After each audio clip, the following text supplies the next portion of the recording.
am showing you how to do some at-home cupping today. So there's two different techniques that you can do at home. So you can do dynamic, which involves dragging the cup along the surface area that you're working on, or static, which involves just leaving the cup stagnant in the area that you're wanting to be treated. So you can do cupping pretty much anywhere on the body, your quads, hamstrings, your calves, the front of the legs, your arms, traps.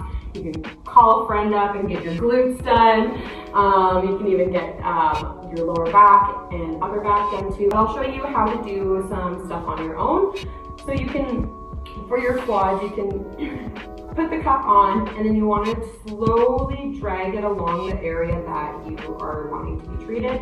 While you're dragging, you can slowly feel the tissues release or let go, which is awesome. And then with the static cupping, you can leave it in the one spot for around, I would say 5, at max 10 minutes. And then there's a few places that you don't want to do some cupping, so you don't want to do your belly button or open wounds.